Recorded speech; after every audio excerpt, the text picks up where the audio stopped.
Hello students, my name is Geetanjali Nariya. Welcome to Step Up Academy. 8th के बाद 9th में आने पर नई किताबों से मिलने पर, नए पाठों को देखने पर अपना एक अलग ही मजा होता है या नहीं? बिल्कुल होता है। किताबों को देखना, किताब के पृष्ठ जो बिल्कुल आगे कवर हो उसको देखना, फिर किताबों के पाठों को देखना। और यदि मैं आपसे कहूं कि पाठों के बारे में थोड़ा थोड़ा आपको कोई बता दे आखिर इसके अंदर क्या है, तो मजा दुगना हो जाता। अच्छा, पढ़ के देखते इसके अंदर क्या है, कैसे ये घटना घटी, क्यों घटी। तो मैं आज आपके सामने इसीलिए उपस्थित हुई हूं कि किसी और से क्यों पूछना है, कोई ना बता पाए आपको। फिर अरे भाई, यहाँ आइए, मेरे पास आइए, मैं आपको बताती हूँ कि आपको क्या पढ़ना है। और पाठ के अंदर आखिर थोड़ा बहुत तो मैं जानकारी आपको दूंगी, पूरी तो नहीं दूंगी क्योंकि उसको तो हम वीडियो में पढ़ेंगे। थोड़ा थोड़ा सा हम जान लेते हैं, लेकिन सबसे पहले हम देखते हैं कि आपके लिए क्या लेकर आई हूँ। मैं आपके लिए लाई हूँ यहाँ पर आपके 9th क्लास में जो आपकी पूरक पुस्तिका है, जो आपकी सप्लीमेंट्री बुक है, वो है यहाँ पर संचयन। तो संचयन आपकी ये पूरक पुस्तिका है 9वीं का। इसका ओवरव्यू देखना है, किताब देखनी है, किताब के अंदर के हमें पाठ देखने हैं, फिर पाठों के बारे में थोड़ी थोड़ी जानकारी मैं आपको देती जाऊंगी। तो संचयन है, ये 9वीं के लिए आपका कोर्स बी है। तो ये पूरक पुस्तिका है, सप्लीमेंट्री बुक है ये आपकी। अब इसमें जो आपका पहला पाठ है वो है गिल्लू। महादेवी वर्मा के द्वारा लिखा हुआ ये पाठ है गिल्लू। गिल्लू की जो कहानी इन्होंने पूरी लिखी हुई है, क्योंकि महादेवी वर्मा जिन्हें प्रकृति से, पशु पक्षियों से बड़ा प्रेम था, बहुत अधिक प्रेम। इनकी बहुत सारे लेख, बहुत सारी कहानियां आप उन्हीं पर आधारित देखेंगे।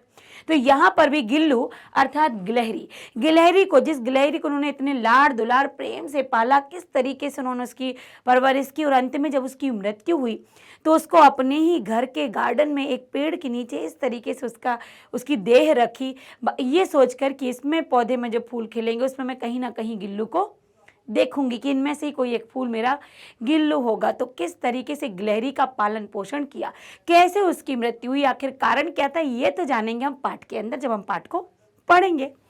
अगला है स्मृति, श्री राम शर्मा के द्वारा लिखा हुआ है। स्मृति अर्थात यादें। तो उन्होंने अपनी यादों का यहाँ पर जिक्र किया। कौन सी यादें थी, ये तो अभी थोड़ा सा तो जिज्ञासा बनाए रखना पड़ेगी।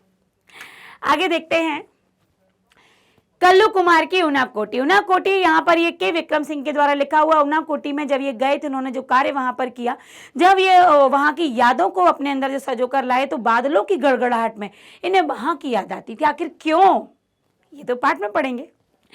देखिए, आप कहोगे मैम वहां तक जाते जाते क्यों रोक दिया? अगर हम पढ़ लेंगे तो फिर तो आपकी जिज्ञासाएं समाप्त हो जाएंगी, पढ़ने में मजा नहीं आएगा, और मैं वो मजा मैं आपके अंदर का खोने नहीं देना चाहती। इसीलिए थोड़ा सा रास्ता चलाऊंगी, फिर वापस ले आऊंगी। पूरा रास्ता कवर करवाऊंगी ना मैं आपको, जब आपको वीडियो के अंदर ले जाऊंगी, जब मैं आपको पढ़ाऊंगी। और अंतिम जो आप यहाँ पर पाठ पढ़ेंगे, मेरा छोटा सा निजी पुस्तकालय, धर्मवीर भारती के द्वारा ये लिखा हुआ है, मेरा छोटा सा निजी पुस्तकालय। कई लोगों को पढ़ने का शौक होता है, और पढ़ने के शौक के चलते घर में ही एक छोटी सी लाइब्रेरी बना लेते हैं, अपने पसंद की किताबों को वहां पर रखते हैं। तो धर्मवीर भारती ने भी ऐसा ही किया। उन्होंने जो लिखा हुआ है कि मेरा, उन्होंने मतलब अपने एक छोटे से निजी, मतलब प्राइवेट जो उनकी लाइब्रेरी थी, उसके बारे में बात की है कि लाइब्रेरी से उन्हें इतना प्रेम था कि जब वो बीमार थे और उनको रखा गया घर के अंदर, जब उन्हें लाया गया हॉस्पिटल से, तो उन्होंने ये कहा कि मुझे पुस्तकालय के, अपनी किताबों के बीच में रहना है। चलना फिरना मना था, तो उन्होंने कहा मैं किताबों के बीच में रहूंगा तो मुझे बहुत अच्छा लगेगा। तो किताबों को दिन भर देखते रहते तो उन्हें बड़ा अच्छा लगता था। तो ये उनका निजी पुस्तकालय, जहां उनकी आत्मा बसती थी। क्योंकि जहां जहां प्रेम होता है, जिस स्थान से प्रेम होता है, जिस वस्तु से प्रेम होता है, हम कहते हैं ना, उसमें हमारी आत्मा बसती है।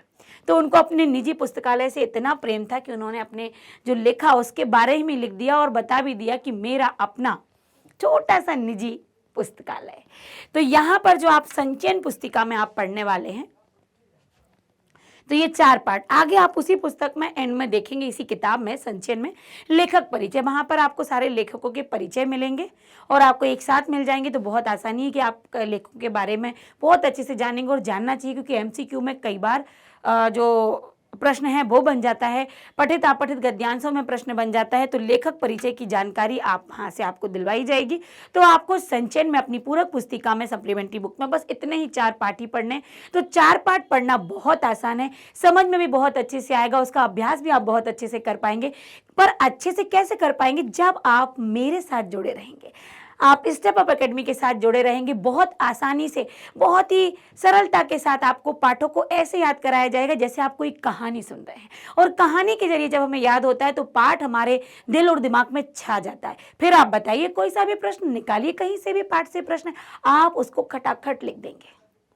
लिखने का तरीका सब कुछ बताया जाएगा, पर इस ओवरव्यू के साथ आपको चैनल से हमारे साथ जुड़े रहना पड़ेगा, क्योंकि स्टेप बाय स्टेप हम स्टेप अप एकेडमी में चलने वाले हैं और आपकी तैयारी बहुत अच्छे से कंप्लीट होगी। तो आज ओवरव्यू हो गया है, तो बिल्कुल आगे आपको एक एक पार्ट का वीडियो भी उपलब्ध होगा। मैं चाहूंगी कि आप साथ साथ जुड़े रहिए, साथ साथ देखते रहिए, जिसकी आपकी तैयारी भी बहुत ही बेहतरीन हो जाए। तो ओवरव्यू तो आज समाप्त करते हैं, पर पढ़ाई अब आगे से प्रारंभ हो जाएगी, तो बने रहिएगा हमारे साथ।